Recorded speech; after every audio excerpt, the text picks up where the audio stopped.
बिस्मिल्लाहिर्रहमानिर्रहीम। आज हम डिस्कस करेंगे इस्लामिक फिलॉसफी ऑफ एजुकेशन। इससे पहले हम बहुत सारी फिलॉसफीज को पढ़ चुके हैं, उनकी डेफिनेशंस को पढ़ चुके हैं, उनको समझने की हमने कोशिश भी की। आज हम इस्लामिक फिलॉसफी को डिस्कस करेंगे। इस्लामिक फिलॉसफी बाकी फिलॉसफी से काफ़ी हद तक डिफरेंट है। अगर हम लफ्ज़ इस्लाम पे गौर करें तो जो वर्ड इस्लाम है ये एक मज़हब का नाम है। दुनिया में जो बड़े मज़ाहिब हैं उनमें इस्लाम का नाम सरे फहरिस्त है और इस्लाम के मानने वालों को मुसलमान कहा जाता है। मुसलमानों के यहाँ जिस फिलॉसफी को माना जाता है उस फिलॉसफी का नाम है इस्लामिक फिलॉसफी ऑफ एजुकेशन, इसीलिए इसका नाम आया इस्लामिक फिलॉसफी ऑफ एजुकेशन। अब आज के लेक्चर में हमने कौन कौन से क्वेश्चन डिस्कस करने हैं। सबसे पहला क्वेश्चन है basic characteristics of Islamic philosophy of education. इसके बाद कॉन्सेप्ट ऑफ नॉलेज, फिर हमने डिस्कस करना है कि वैल्यूज कैसी होती हैं इस्लामिक फिलॉसफी में, टीचर्स का रोल किस तरह का होता है, स्टूडेंट्स का रोल कैसा होता है Islamic philosophy of education, curriculum किस तरह का होता है। उसके बाद टीचिंग मेथड्स कौन से यूज किए जाते हैं इस्लामिक फिलॉसफी ऑफ एजुकेशन में।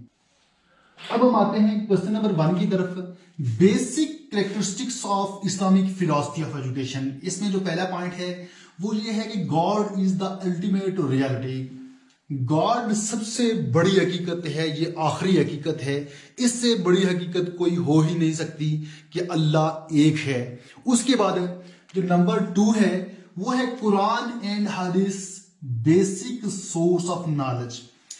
इल्म के 2 ही सोर्स हैं, एक आ गया कुरान मजीद जो हमारे प्यारे नबी हज़रत मोहम्मद सल्लल्लाहु अलैहि वसल्लम पर नाज़िल हुआ, और दूसरा वो हदीस हैं जो बातें हमारे नबी हज़रत मोहम्मद सल्लल्लाहु अलैहि वसल्लम ने बताई उससे हट के कोई इल्म का और जरिया नहीं है।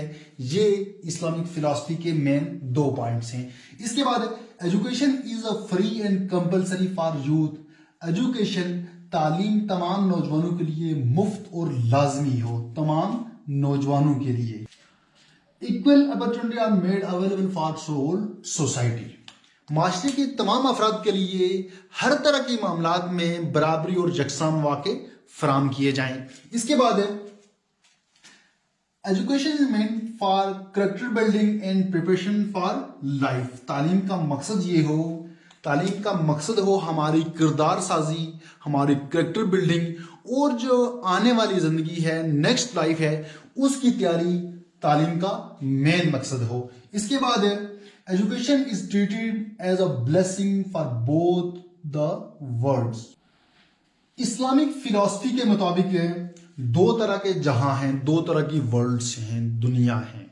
एक जिसमें हम रह रहे हैं, हम अपनी लाइफ गुजार रहे हैं, और एक वो दुनिया, एक वो जहां मरने के बाद हम जाएंगे जिसको आखिरत का नाम दिया जाता है।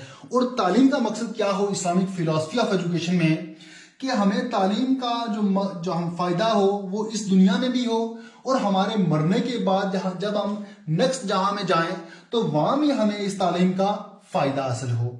इसके बाद है education of youth is sole responsibility of the parents. तालीम का मकसद है तालीम देना तमाम बच्चों को, नौजवानों को, ये वालिदैन की बुनियादी जिम्मेदारी है और वालिदैन पर यह फर्ज है कि वो अपने बच्चों को तालीम दें। वो कम अज कम बेसिक एजुकेशन दे दें। अगर वो अफोर्ड कर सकते हैं तो वो हायर लेवल पर भी जा सकते हैं। इसके बाद है question number 2, concept of knowledge. Islamic philosophy में नॉलेज के 3 स्टेज हैं। एक को कहा जाता है डिडक्टिव नॉलेज और उसके बाद ऑब्जर्वेटरी नॉलेज, इंपिरिकल नॉलेज। अब डिडक्टिव नॉलेज क्या है? डिडक्टिव नॉलेज, इसमें भी 3 चीजें हैं, अननोन टू नोन, फिर इसी तरह दूसरी चीज कॉम्प्लेक्स टू सिंपल, फिर इसी तरह तीसरी जनरल टू स्पेसिफिक। हम अननोन से नोन की तरफ आते हैं, फिर इस तरह कॉम्प्लेक्स टू सिंपल और जनरल टू स्पेसिफिक। दूसरा जो स्टेज है ऑब्जर्वेटरी नॉलेज। ये नॉलेज का ऐसा सोर्स है, ऐसा स्टेज है जिसमें हम जिसमें हम किसी ताकत के जरिए, रूहानी ताकत के जरिए कोई नई बात बताते हैं। इसको अमूमन सिक्स सेंस भी कहा जाता है। आपने देखा होगा कि मजहबी पेशवा, पीर वगैरह, इनके पास या फिर अल्लाह के जो वली ओलिया होते हैं, जो जिनके पास रूहानी ताकत होती है, वो किसी बीमारी का इलाज करते हैं। हम लोग उनके पास जाते हैं और वो दम दरूद करने के बाद वो उस बीमारी का इलाज कर देते हैं। ये वो क्या करते हैं, वो ऑब्जर्वेटरी नॉलेज को इस्तेमाल करते हैं। ये ऑब्जर्वेटरी नॉलेज की एक एग्जांपल है। इसके बाद है इंपेरिकल नॉलेज। इंपेरिकल नॉलेज हमारी सेंस से आता है। सेंस क्या है? टच करना, छूना, खाना, देखना, स्मेल से जो हम चीज फील हो, यानी इसका ठोस सबूत होता है। जब हम इन चीजों से हमें कोई नॉलेज मिले, हम कोई चीज लर्न करें, उस नॉलेज को हम कहेंगे इंपेरिकल नॉलेज। इसके बाद ये आ गया कंसेप्ट ऑफ नॉलेज। इसके बाद क्वेश्चन नंबर 3 है वैल्यूज, यानी इकदार कैसी होंगी इस्लामिक फिलॉसफी ऑफ एजुकेशन में। इकदार वो उसूल हैं जो किसी खूबी या खासियत की वजह से किसी शख्स में मौजूद हों और उस खासियत की वजह से, उस खूबी की वजह से उस शख्स की कदर हो। यह आ गया इकदार। अब इस्लामिक इकदार क्या है कि अल्लाह ताला की खूबी है, अल्लाह ताला की खासियत ये है माफ़ करना, दरगुजर करना, प्यार करना, रहम करना, मोहब्बत करना। अब ये चीज़ें, ये सिफात अगर किसी इंसान में पाई जाएं तो वो इस्लामी इकदार होंगी। अब ये जो इस्लामी इकदार हैं, ये मादी भी हो सकती हैं, ये रूहानी भी हो सकती हैं। इसके बाद टीचर देखते हैं कि टीचर का कैसा रोल होगा इस्लामिक फिलॉसफी ऑफ एजुकेशन में। इस्लाम में टीचर को, उस्ताद को रूहानी बाप का दर्जा दिया गया है।